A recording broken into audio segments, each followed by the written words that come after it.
welcome back to TDC Classic Cars. We're here with Peter. What we're going to do now is we're going to walk through the different elements of the shop, and we're just going to talk a little bit about all the ambiance and all the character. So let's follow us and let's go through with our camera guy here. So Peter, why don't you take us through? So here, of course, here we talked about earlier, we talked about the truck, right? Here's the back end of the Charger. Look at that back end of the Charger, right? That's just amazing. Now you know why everybody likes these, I guess. The lines are. So what's in the original Charger? What is it? What's the engine in? The sought after one's the 440. The 440, right? Okay. And so this one we have a 360 in this one. 360. So it does the job for what we need to do. Yeah, right? 440. Wow, the original. So, yeah. Look at that. Look at that. Eh? Look at the way it in. Get our camera guy's gonna get some shots, and then we can go around and talk about the truck too. Yeah, so this one, if you want to have a quick look inside, it's sure. You know, it's kind of basic, and this one actually had in between the center console has a handbrake, and the handbrake is so you could skid the car by just locking up the rear wheels. Nice. Right? So that's part and parcel of part of the preparation of a stunt car. I still like those guys' black rim glasses. In the car. So let's go around here. Let's take a look at the truck. Sure. Maybe we can get around here. So we built this from scratch. It's based on a Chevy Avalanche. Okay. And like I said, we took design cues from a real military vehicle when we built it. The hood's from a Baja truck, and then but it does its job. It's it's very reliable. It's a gas V8 engine. There you go. Standing on there like I'm a military guy. Yeah, we do the bars because that's that scene where the SWAT guys ride on the side. Yeah, no, that's great. This is great. And then like here's the old Fiero. What's that? 1984 or something like that. 85. Yeah. 85. This is the one with the V6. So this is the performance model. High end. You have 100 horsepower. I'm not sure. Wow. But but the part of this thing is with the collection is supporting the collection, right? Okay. Supporting the cars, and there's a lot of parts available out there, but for filming and things, we always have to have the spares. That takes up a lot of space. We need to have spare starters and spare this and that and tires. That's a lot of investment. Yeah, like so. As you see, we have a couple of Range Rovers here. Yeah. We actually have doubles of this one, and we'll have both of them out if something happens to one. Your shooting day could be $150,000 or more, and if this breaks down, what are you gonna do? Oh, big trouble! You gotta right? be ready. That's a lot of money lost. Wow. So these are getting ready to go out for shoots. Yeah, this one's been out. Yeah. Tell me now, what is this car? What's that? So this is a '62 Studebaker. Wow. It's a Canadian car. This was a barn find. We haven't done the interior yet. It's kind of dusty. We finished it, and then something happened to the differential on it. So that was a barn find. That was a barn find. Barn find. Wow. Yeah. How long have you had this one now? 2 years. 2 years. Yeah. So really, this was actually in really good shape. We just had to do floors and trunk pan and some other things. And it looks back pretty to good. The original color. Looks pretty good. I try and get the color codes from the vehicle. Yeah. And try and go back to original, unless we have too many of a certain color. Wow. So here's a nice rebuild. Yeah, this one's in. This was kind of a project. It's one of my mechanics is working on this one. Yeah. And, yeah. So that's nice. Eventually he'll get it done. It's a convertible. For film use, it's funny.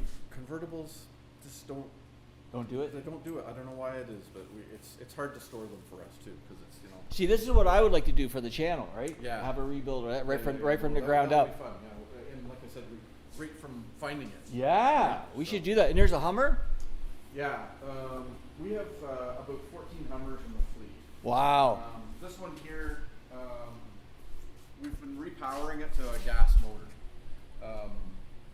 So look at the camera guy. Come here. We get our camera guy up here close. Get in here. It's got a lot of junk in there, but that's it's great though. I love it. Like this is what it's all about, right? So the Hummer was equipped with a 6.2 liter diesel. Yeah. And for filming, it's loud. For filming, it's loud. And not great in the winter. So we've been converting them to gas. Oh, okay. It's quieter and a bit more reliable for us, right? Interesting. What's this? It looks almost like a little Pinto, but that's not a Pinto. This is a Buick Skyhawk. 77 Skyhawk. So people would know this car. This is in Chevrolet would be the Chevy Monza. And that was a car everybody would drop a huge V8 and go to the drag strip with it. And so because of that, that's become a rare car because they've all been cut up. Like people would tub them out and put drag wheels and slicks and things on it. So this one, I found this in British Columbia. Interior was in good shape. It's running V6, not a big V8. Yeah. Right? But an easy restoration. and good for one of those everyday 80s, 70s streets. Yeah, like you said, on the side of the road or whatever, right? Hard to find. Yeah, so we'll put that into inventory. That's great. So now we're entering, what is this section now we're entering? So we're kind of, we're going past our storage area, military vehicle parts, and we're going into our fabrication area. Fabrication area. So explain what that means to our viewers. So a lot of times a production will say we want a push bar or a light bar or something else added to the vehicle. So we'll try and make it in-house. And so we have tubing benders, and we're not a heavy fabrication shop. There's other departments like special effects could be do a lot of that things. But it's part of our restoration process also, right? There's another Hummer. Yeah, this Hummer here, we up-armored it and added the turret to it. Okay. We had put a gas motor in it, and we got water in it. There's right at the edge of on the top of the motor here, there's a rubber seal, and the seal failed, and water got in the motor, and it was seized from through. You sure do seem to know a lot about all different aspects. Like it's the. But you're not a licensed mechanic, are you? But no, I'm not a mechanic. It's mostly the error and a lot of trial. But wow, no, you sure do know your stuff. I love this. We were talking about this one. Tell us about this one now. So yeah, this is an electric industrial cart. So part of the whole thing is it's great. We have 200 vehicles. We have to be able to support those vehicles with a support team to keep them going when we're at set, because it seems that. What will go wrong always goes wrong when they say roll, and it won't start or something. It's just, I don't know why, but anyway. So we bought this electric cart. It's going to be able to carry, a tool set. It has an air compressor on board for tires or whatever else we need, and a fuel tank. It's got a built-in fuel tank.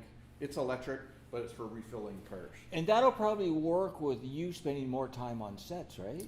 Yeah, and we always try and roll out with a mechanic. Even if they just want to shoot something where they have to take a door off, sometimes to get a perfect camera angle, the car door has to be removed. And it's not so simple anymore of, 4 bolts. It's a wiring harness and a thing. And some of them are very complicated to take the door off. And I guess with you being on set now with this new development, it's going to help everybody. Like helps the people you're working for, because you're hands-on now a little bit, right? So being on set helps in dealing with the production and the producers and maybe more the art departments, and being able to and know firsthand of what's expected of the vehicles. Now, what are the bimmers back there? Look at that back there. Look at our we got the bikes back there. Look at how many bikes you got there. The police bikes back there. That's really cool. BMWs, eh? BMWs, yeah. And the funny, they came up from the U.S. We always use Harleys here. Yeah. Right? And I had a Harley when, police Harley, and during COVID, I had purchased one, and we stripped it down to the frame, redid it, and painted it, and now it's like a cruiser. Oh, really? So, yeah, and and it's funny. I built it around the seat that I found. I found a nice brown leather seat from a '77. Well, I noticed a lot of cop cars outside too. We're gonna do that later. We'll get some nice footage outside. So now we're entering, I guess, the paint shop. Yeah. So is that what you call it, or? Paint shop and fabrication paint. Okay. Come on in, camera guy. Go on in. There you go. Nice. So part of it, is being able to restore the pieces that we find. Yeah. Right? And so it's good to have good metal workers and tin bangers to repair things. The thing that I found over the years is you can buy pretty much any part for any vehicle. It's amazing. Like there's so many online resources of people making refurbishment parts and things, and it really makes, if you're as a even as a hobbyist or a car collector, to be able to find the parts. I like the way you have just like your closed off room to paint the cars, eh? Yeah, like that's pretty cool. We put this booth in. It's a larger booth, so we can put vans and things. Is that another Land Rover in there? Another Range Rover. Range Rover, yeah. This one's getting painted to match the others. Oh, nice. Yeah. Wow. So, and now you obviously, you must run like crazy hours, right? You're like filming the industry there. We have 2 shifts. I have 2 shifts. I have some mechanics that come in the evening, which sometimes the best work gets done in the evening. The phone's not ringing, you do, eh? Okay. Like that. Yeah. And how about, do you work much on the weekends or not really? We're working this weekend. You are, right? It depends. We try and avoid working weekends. Yeah, because otherwise you're going to work every day. Yeah, you could work every day, pretty much, yeah. I kind of left it up to my crew of people if they want to come in on the weekends. Yeah. Because like I said, But at least if they came in on a weekend, then on Monday I'll know what parts we need if we're doing a refurbishment or. Well, this is wonderful, Peter. So what we're going to be doing is hopefully we're going to be in future shows coming back here with a story when Peter's got really like a great shoot coming up and he's wants to share some tidbits of the film industry or we want to get something out. And we also might be going on locations.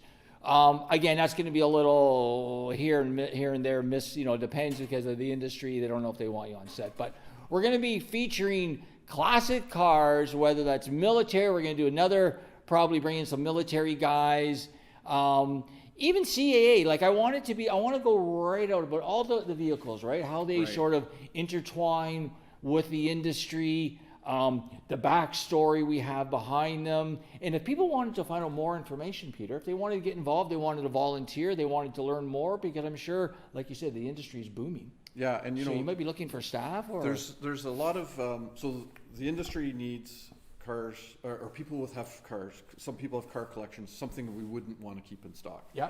And there are companies like myself that just broker cars, and we'll keep a database. Other people keep a database of cars, collector cars, and a lot of the time they'll have those owners come out when we're doing like 20s and 30s, 1920s and 1930s things. It's always great to have the owner of the car because it's very difficult to operate, right? So that happens a lot. And if people want to find out more about your platform or whatever, we'll put the website out later, and we can talk about it. And it's definitely something that's needed. That's great. Okay, what we're going to do, we're going to take a quick break, and then we're going to hit outside. Whether or not we go, probably our camera guy's going to go there. We're going to get some great footage outside. There's lots of cars on a lot in all different conditions. Lots of cop cars, lots of military. So stay tuned. You're watching TDC Classic Cars. We're out here in Scarborough with Peter at his great car shop. Again, you're watching the Disability Channel. We'll be right back.